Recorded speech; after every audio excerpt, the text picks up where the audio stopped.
What it's not, though, is just simply fear speech or a fear tactic. And I want to point that out because I think it would be really easy to read the way that I describe chaos rhetoric and say, yeah, of course, everyone who wants to persuade anyone will use a fear tactic in order to get things done. Right. And this is true. I mean, it's if you yeah, it works super well. I think I mentioned this in the book, but I mention it a lot in class when I'm teaching my students. As a parent, I use fear tactics constantly.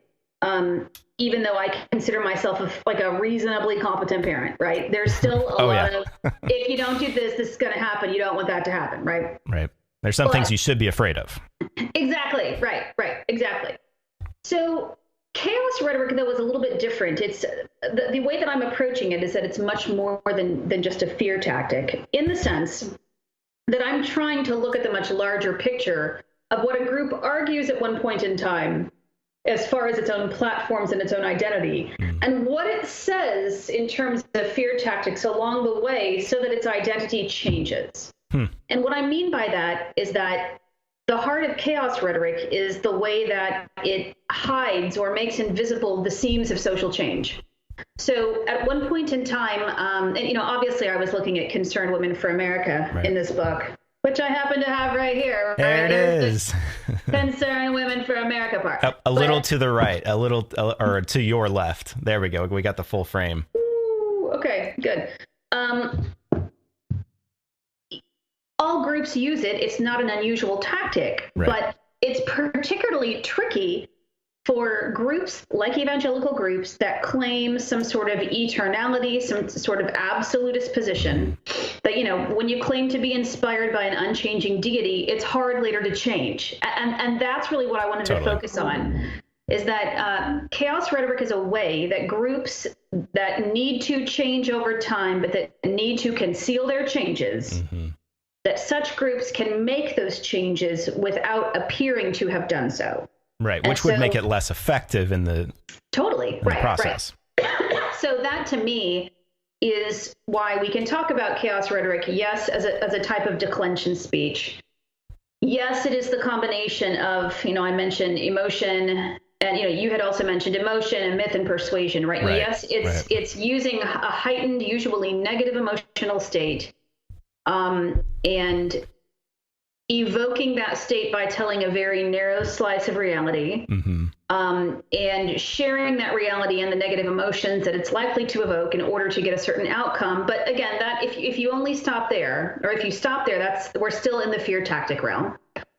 But the reason why groups like CWA use it so effectively, and we find this again with a lot of other, conservative religious groups in general across the globe, is that they have to grapple with the fact that they must change to remain alive, from a basic sociological sense. But they can't at the same time admit to those changes, or else they go back on their so-called eternal platforms. So if I never have to, and I'm now speaking kind of as CWA, but if I never have, if I can manage to get political support for, let's say, conservative politics in the U.S. in general, and CWA pretty much toes the party line when it comes to party politics. They're very pro-Republican in almost every way. So there's no nuance there. Very, very aligned. Yeah, exactly. If I need to, if I know that my positions are going to have to change, or if I know that I'm going to have to respond to a shifting audience. And that's part of being a good, communicator too, right? What you learn in your first, speech class is to, read your audience. This is it, right? Right. If your audience changes, then your message has to change.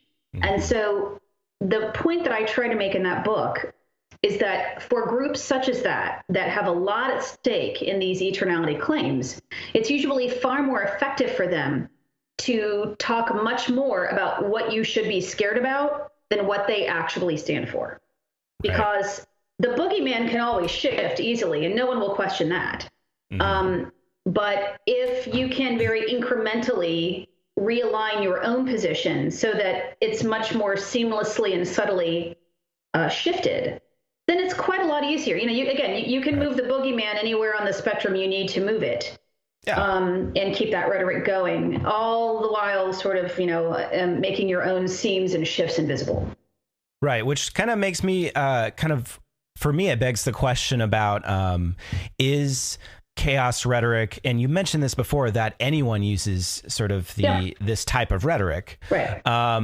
But is there some sort of a specific appeal to, say, ideologies that tend to operate more based on fear? I mean, sometimes it's hard to define, say, fascism or nationalism or things like that. But when people try to there's typically something in there about provoking fear, getting people in that, if we want to use these terms, a fight or flight response, to where you don't sort of use that frontal lobe and sort of cognitively determine like what a reasonable step would be. Maybe speak more to that if you could. Yeah, well, I mean, I guess if you think about it, the social groups that are defined more by fear also are, I mean, just in very basic terms, they tend to be more fundamentalist. And by fundamentalist, I mean, they tend to be much more dichotomously oriented, right? The world is black and white. You're for us or against us. In other words, they're missing subtlety. They're missing nuance. So I think we could make the argument that no matter whether we're talking about a religious group or not, or, no matter whether we're talking about a political group or not, any group that adheres to a very rigid kind of fundamentalist black and white perspective is almost by definition invoking some of the same sort of absolutes that religious groups like CWA invokes. So it seems to me that, and I'm sure that there could be some exceptions to this. So I'm not saying this is true across the board, but it seems to me that the groups that often do the best with fear are the groups that are most rigid in saying, this is never okay, things such and such. And, there are some cases when this fear is completely warranted. Like, child abuse is never okay. Okay, great. Right. We can all sign on to that. We can all use emotion to, and shame. And we should, right? And, and according to many scholars, this is one of the reasons we have emotions is, as they do serve some sort of protective function. Yeah. But at the same time, when we're talking about much more shades of gray, controversial, politically inspired, the social fights that go on, and we see those fear tactics emerge really strongly, they tend to emerge among those that, again, do tend to have this much more black and white perspective on the world. And the way that you persuade people to adopt black and white perspectives in the first place is you scare them. Yeah. So, to be super simple about it, I'm telling my students all the time, many, many, many things in the world are shades of gray. In fact, the vast majority of things in the world are, fall into the shades of gray category. This becomes completely visible whenever I'm teaching a class like ethics, where, everyone thinks that this is always wrong and that is always right. And then we come up with 17 caveats for the this is always wrong category.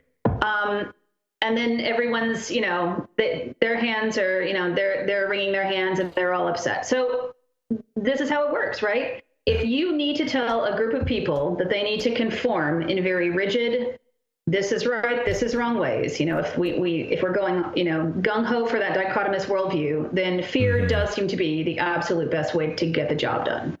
Oh yeah, and it's super effective. Yeah, right. Right. It's just from the perspective of what can provoke fear. And even when I think about de-escalation sort of in my professional practice, I try to activate that frontal lobe, that left brain thought that, just maybe get to talking about something instead of getting out of that state. But if you want people to have a visceral reaction and there's an issue that you want people to focus on that is predominantly works in visceral reactions, then you have to elicit that. So, so it's super helpful to sort of understand what you're doing if you want to build some sort of movement. Yeah, exactly. And, to perhaps foreshadow something we're going to talk about in a bit. Right. We know that people respond far better to emotions than, well, I hate to make this dichotomy itself, but to emotions than facts. So I could spend all day long trying to convince you of something. And if you're not emotionally on board, you're not emotionally on board. Right. And so in terms of bang for your buck, people whose job it is to professionally persuade the public have no reason not to use fear in terms of, in terms of thinking about excellent marketing strategies. Right. It might not be the most ethical thing around, but it works.